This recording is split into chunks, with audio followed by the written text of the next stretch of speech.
So what have you got to do to keep your plant looking like this and not looking like this? Well, in this video, I want to go over the full care guide for the peace lily and how you can keep the flowers coming back for a long time to come. What we're seeing here is a lily that's suffering from severe dehydration, likely caused by underwatering or root damage. The soil looks extremely dry, compacted, and dusty, which prevents the roots from absorbing the moisture they need to keep the stems turgid and upright.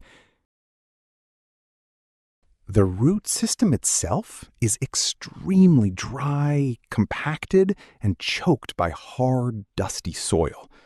Because the dirt has dried into a tight, solid block around the roots, water can't actually penetrate it to hydrate the plant.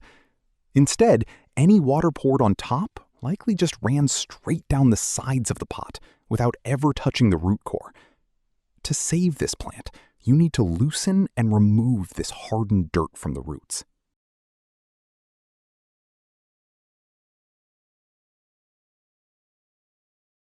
Using a pair of pruning shears, we're going to trim off any bad parts of the plant, from the roots all the way to the leaves. Any root that's dried out, brittle, or dead, it goes. Any leaf that's turned brown and crispy beyond saving, it goes too. We want to strip this plant back to just the healthy parts, so all of its energy can go toward recovery, instead of trying to keep dead tissue alive.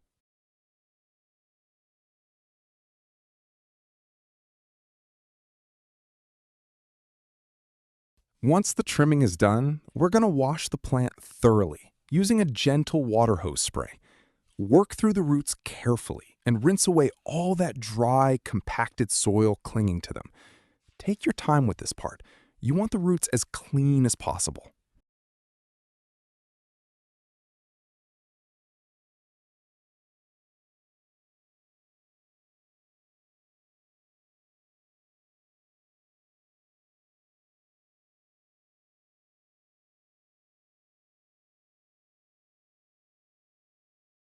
Next, fill a container with clean water, because we're going to rinse the entire plant in it, making sure everything is fully submerged.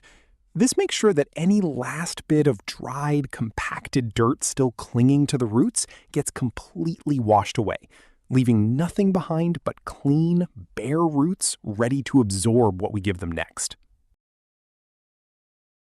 While we let that soak, let's get our main solution ready. Start by filling another container with water. Then add in a teaspoon of honey.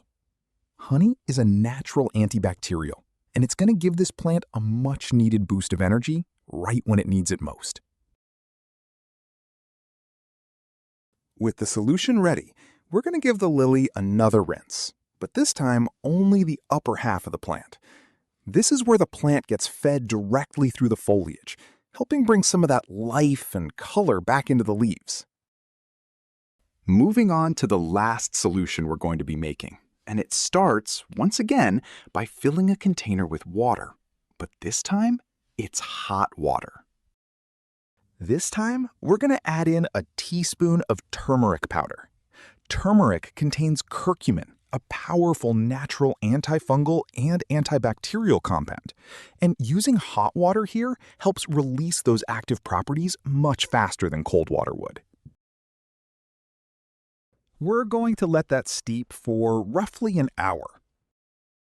After around an hour, go ahead and start straining the solution, filtering out any leftover turmeric powder until all you're left with is that clean, deep golden liquid.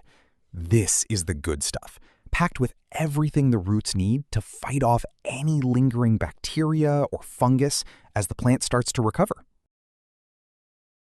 And this is going to be the last rinse with our solutions, because yes, we're going to rinse the lower half of the plant into this turmeric solution.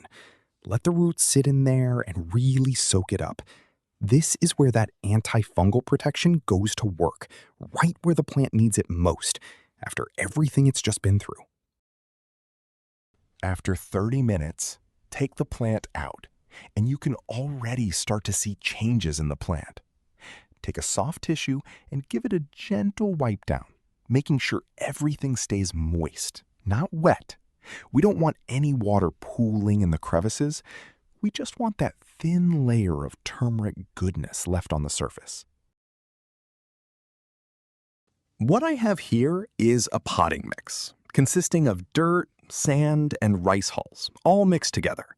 The goal here is to create something that holds a bit of moisture, but still drains freely and lets air reach the roots. Peace lilies aren't quite as strict as orchids, but they still hate sitting in dense, waterlogged soil. So this mix gives us the best of both worlds. Good structure, good drainage, and just enough retention to keep the roots happy.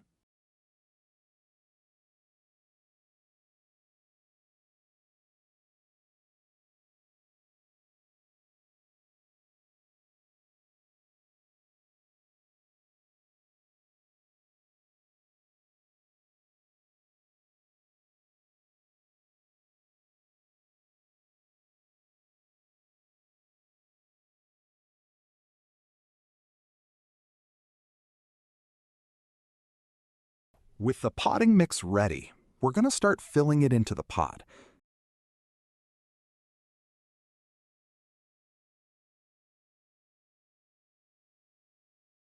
Once you're about halfway, carefully position the plant in the center, making sure it's sitting upright and straight, not leaning to one side.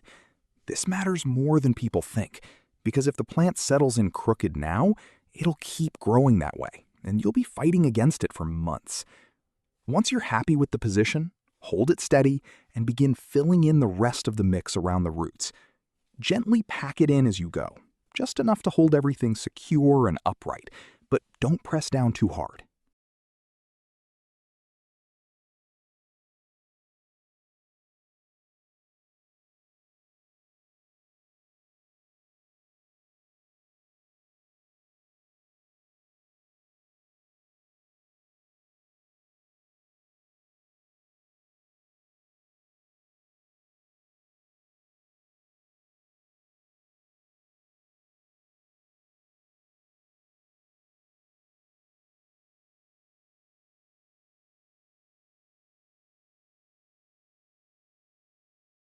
And finally, we're going to give it a basic watering, just enough to settle the mix around the roots and let everything make good contact. From here, it's really just about patience, keeping it in a spot with bright, indirect light and letting time do its thing.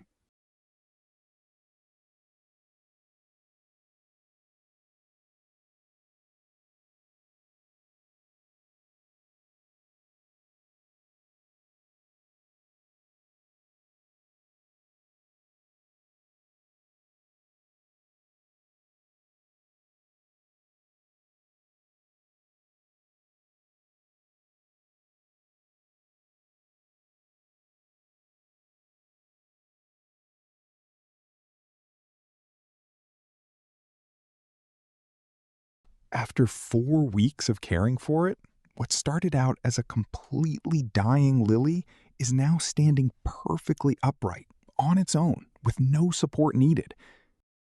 And that alone tells you something important.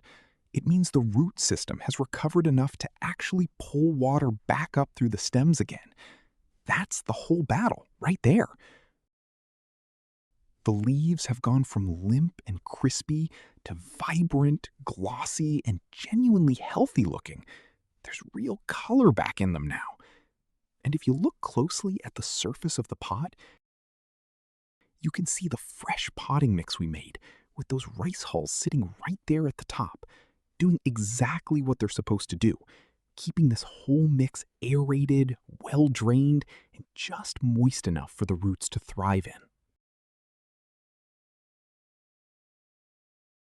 Now, this is where we're going to bring back that same turmeric solution, because the story doesn't just stop here. Recovery is one thing, but keeping this plant thriving long term is a whole different job. So, going forward, we're going to keep using that same golden turmeric mixture, not as a rescue remedy this time, but as an ongoing part of its regular care. Once every couple of weeks, I'll water the base with a small amount of that solution. just enough to keep feeding the roots and keep any lingering bacteria or fungus from ever getting a foothold again. It's the same simple ingredient, doing the same simple job, just now it's about maintenance instead of emergency recovery.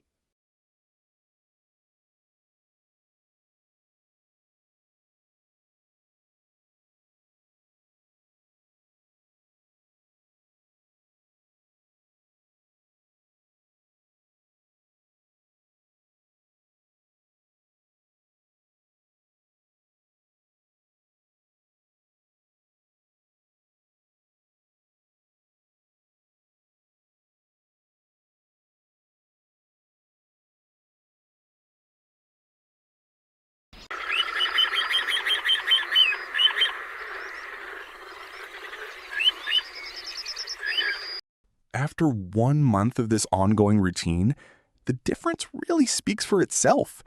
New leaves are pushing through, each one slightly bigger and glossier than the last, and the color is deep and even across the whole plant. None of that dull, washed out look it had before. The plant has that fuller, bushier shape now, instead of just a few lonely stems trying to hold themselves up. And if you gently check around the base, you'll notice new root growth pressing right up against the sides of the pot, which is exactly the sign you want to see. It means the plant isn't just surviving anymore, it's actually settling in and thriving. Even the soil looks healthier, staying evenly moist without ever turning soggy, which tells you the whole system, roots, mix, and drainage, is finally working together the way it should. And there you have it. From a lily that was completely dried out, drooping, and honestly looking like it was already gone, back to full health in just a matter of weeks. If this helped you out, drop a like, subscribe for more plant care videos like this one, and I'll see you in the next one.